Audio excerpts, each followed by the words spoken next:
Un robot pour nous assister à la maison et pour agir comme gardien de sécurité, c'est ce qu'Amazon propose avec son robot Astro.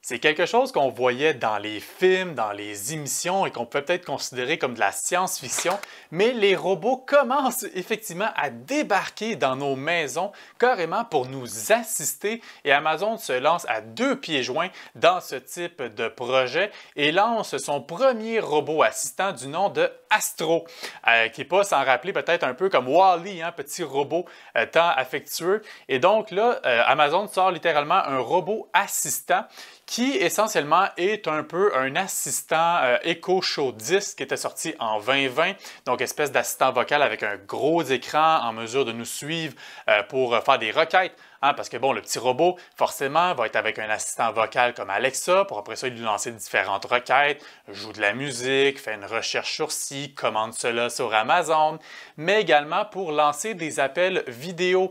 Donc, on peut carrément dire à Astro « Hey, toi, viens ici, puis appelle grand-maman. » Puis là, à partir de ce moment-là, Astro va se présenter devant nous et va lancer un fameux appel vidéo. Et là, à partir de la caméra de 5 mégapixels, va être en mesure même de nous suivre à mesure qu'on fait l'appel. Donc, par exemple, je suis en train de cuisiner, je me promène, je vais chercher mon lait, quoi que ce soit, Astro va toujours se positionner dans une position pour être en mesure de voir notre visage pour pas qu'on perde de vue notre interlocuteur.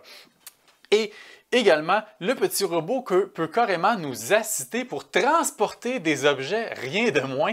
Donc, par exemple, je peux y mettre, à travers son petit compartiment à l'arrière, je peux y mettre, par exemple, des boissons, un snack ou carrément apporter un téléphone à quelqu'un.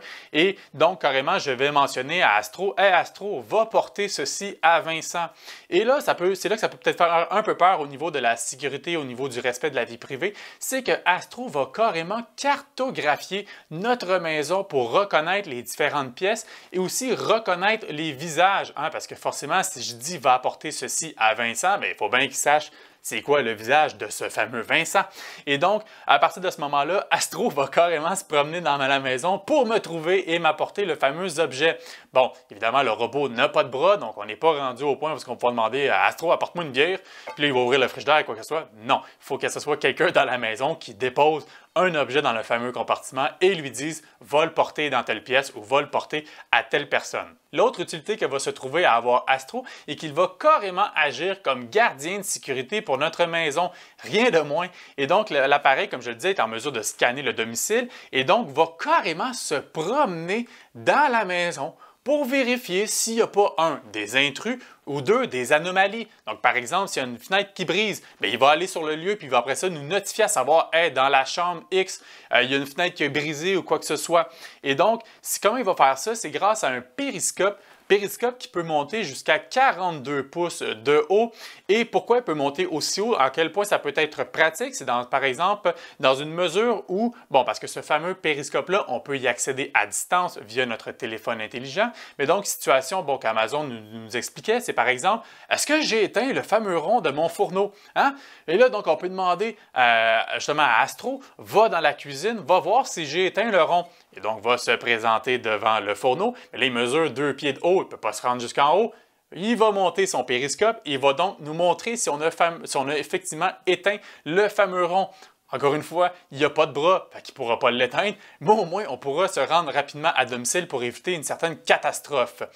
Toujours est-il que le robot peut se promener pas mal partout dans la maison, mais pas partout non plus. Bon, d'une part, il ne peut pas sortir à l'extérieur, donc oubliez l'idée qu'il agisse comme gardien de sécurité autour de votre maison. Et également, il ne peut pas descendre ou il ne peut pas monter les marches. En fait, il peut les descendre, mais il risque de ne pas être en super bon état parce qu'il va carrément se péter une débarque. Au niveau de l'autonomie de batterie, le robot Astro peut rouler pendant 2 heures de temps et quand arrive le moment où il manque d'énergie, c'est lui-même qui va carrément aller se mettre dans la station de recharge pour recharger sa batterie. Le temps de recharge est d'environ 45 minutes. Toujours est-il que l'appareil, le Astro, c'est une première altération, c'est uniquement disponible aux États-Unis et sur invitation, s'il te plaît, et va être vendu au prix de 1000 $ US. Donc, Bon, ce ne sera pas disponible au Canada, mais toujours est-il qu'on voit dans quelle lignée Amazon veut se lancer. Encore une fois, on voit tout ce que ça peut amener dans les prochaines années et qui sait, peut-être que dans 10 ans, bien, ce genre de fameux robot-là, ça va devenir une certaine normalité. Et donc, c'est avec ces premières altérations-là, les premiers tests, les premiers essais, les premières débarques, qu'après ça, ces genres d'appareils-là vont se perfectionner à travers le temps. Si jamais vous voulez en apprendre plus encore sur le fameux petit robot Astro d'Amazon, le lien se trouve plus bas dans la chronique.